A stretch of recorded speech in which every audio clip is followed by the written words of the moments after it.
Hello, welcome back. My name's Daniel Gormally. Welcome back to my channel, Hometown Chess Hero. Today we're going to look at a game of Fedorchuk. It was black against Alireza Firouzja. And Firouzja needed a win to qualify on the rating spot for the candidates, but he didn't manage it. And we're going to quickly look through the game. Yeah, very cynical move, but a good move. Queen d6. A surprising move, actually. I mean, black could have obviously played a number of other moves, but, you know, like a move like bishop c5 would have been reasonable. But he's going for the queen. What surprised me here was that Firouzja didn't just play bishop d3. Bishop d3, right? Keep the queens on. I think he probably calculated a variation like this. He thinks all these moves are coming in. You know, b4 is not that great. So he probably realised this isn't that great, right?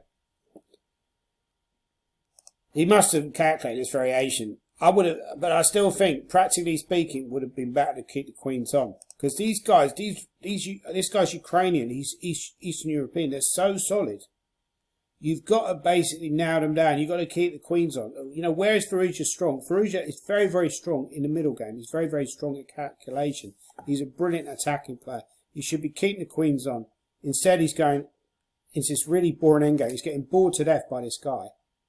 Like, unbelievable chess by Fedorchuk. And b4 was actually an excellent move, just activating the bishop as quickly as possible.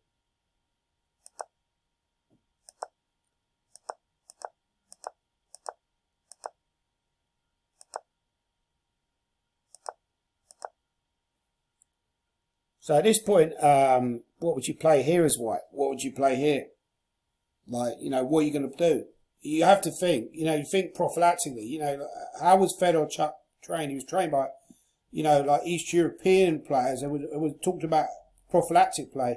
Firouzja also understands prophylactic play. What does black want to do here? Well, black wants to play, potentially, maybe d5. Maybe just go d5 and just break open the position. So how do you stop that? Right?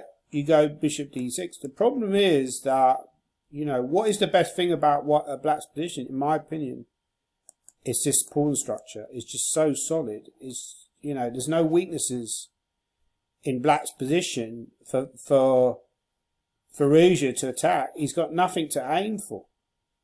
And it's amazing how well black outplays him from here. King e7, yeah, absolutely. Bring your king into the centre in the endgame. That's absolutely what you should do.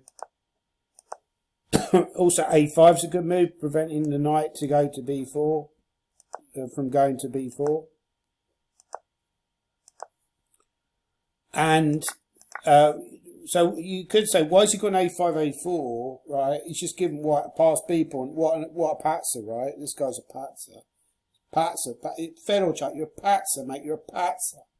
Well, actually, the reason he's done it is very, very simple. He's actually saying, look, now your king is drafty. Even in the endgame, with so many pieces on the board, that's going to be a problem. So that's good understanding as well. Look at this whole structure by black. You know, this Firouzja must have been having kittens here. He must have been going, look, all I need is one more win. One more win, baby. One more win, and I'm in Toronto. I'm in Toronto, baby. But it's the Taimanov variation that frustrated him. Taimanov was a very famous Soviet chess player, and he essentially he created the Taimanov variation. He put it in his cauldron. And he was, you know, did his potions, magic potions, came up with the Taimanov. But actually, the Taimanov is just a very, very good opening, named after his very famous. Why was Taimanov famous? He was famous for being, well, a very strong grandmaster, you know, or strong in that period. Maybe he wouldn't be that strong now. I don't think he was ever over 20s. Was he? I think he was over 2600. He was never over 2700. He was famous for being a concert pianist, connection between chess and music. You know, Firouzja talked about fashion as art as well, chess art. He's also famous for losing a match against a little-known player called Bobby Fischer. He lost to Bobby Fischer 6-0. This is what Firouzja was trying to do. So it's ironic that Firouzja was trying to get 6-0. And he lost out to get to Toronto, and he lost that to somebody who was famous for something that happened in Vancouver. I believe that happened in Vancouver, right? That match, and it was like in some kind of sports hall in Vancouver. And then Bobby Fischer played the same year, I believe. He played 71. He beat Ben Larson by the same score in Denver, Colorado. So E5, yeah, another excellent move. Rook A5, hitting the weakness, forcing White to do something. Yeah. So I like the way he's rerouted the knight as well. Guys, always try and reroute your knights whenever you can. Very important facet of endgame play. What can White do here? He goes F5, so what? You know, if you've already gone D6, F5 might be like a serious problem, like softening you up. But because the whole structure is so solid, that's what I mean about this Taimanov variation. You could have gone Knight A4 and really been a party pooper, getting some pieces off. You're never going to win this, but maybe you would have had slight concerns that the B pawn, you know, maybe later on might be an issue. Knight D5 is fine. I was so impressed. This is why I wanted to show this game. So I was so impressed by. Hang on a minute. What's going on here? Hang on. Now it continued from here, right? White went H4.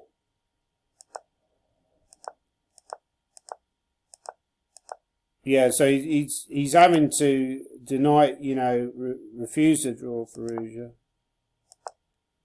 Bishop B1, Rook D5. Attack the Rook. I'm attacking the Rook. Firouzja, you will not qualify for candidates. You must wait another 2 years. You cannot beat me. I am so solid, crew. Yes, a lot of players here would panic. This is why I was impressed with Fedorchuk. He didn't panic into playing F6. Could have panicked. Freaked out. No, you're attacking me. I'm so scared. No. It's like the ghost of Christmas future. No. But he just said, look, I'll allow this F6. I don't care. F6 was played. He took. Now, you could slowball it here with Rook hitting the pawn, but the problem is then Knight C6 happens. Well, I'm going to smash through here, right? If I smash through here, I've got like a million checks and probably winning material. And you haven't got time to defend this pawn because then I'll take here probably. And I'm hitting this rook, and if you take here, well, you're dropping G4. So it's a total disaster for White. The position, very clear. If you're a good player like Firouzja obviously is, this has gone wrong because he was shaking his head at this point. And he would have understood that White's position is not good. It's just clear that Black, I was so impressed, even this King D6 move, it would have been very easy to go back to F8. But King D6, bold, and it's just keeping the position. It's very, very impressive play. Really impressed me this game, the way Fedorchuk stayed calm, just improved his pieces in the end game. Really impressive. G5 he took. Now Black has a number of good moves here, I believe. He went Rook B8 again. Very, very calm move. Rook B8. He's saying that if you go G6, I'll just take. When you go F7, I can either go Rook F8 or just bring the king back. You got nothing. You got nothing, mate. Nothing.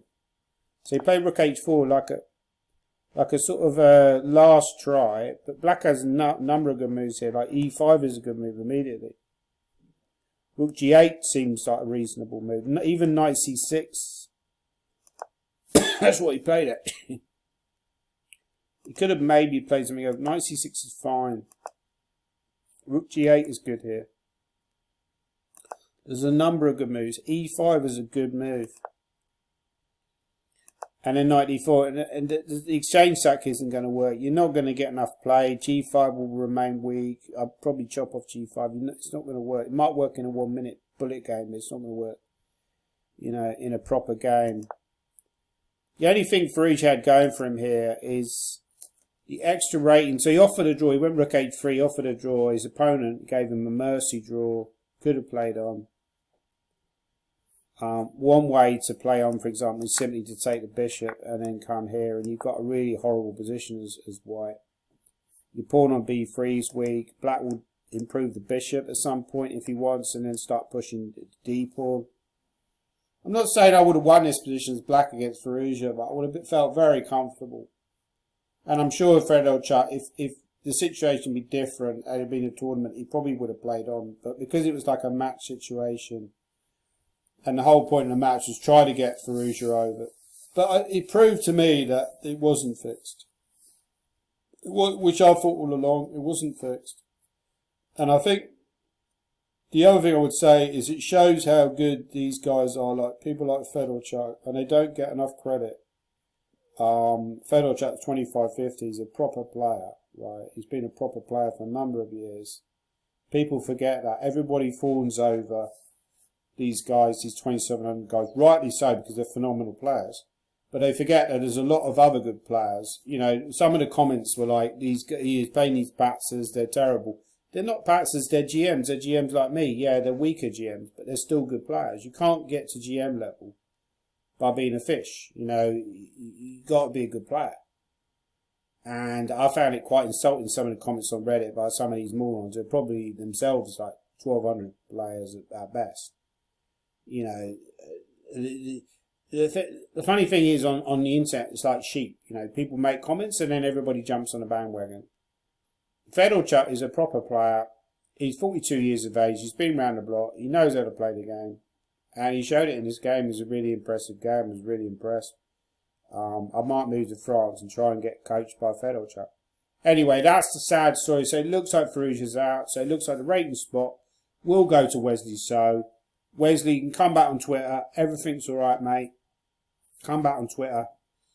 Everything's forgiven. I hope everyone's having a good Christmas, by the way. Please leave comments down below. I went to the store today to buy some presents reluctantly. I hate Christmas, guys. I absolutely hate Christmas. Humbug. I hate Christmas.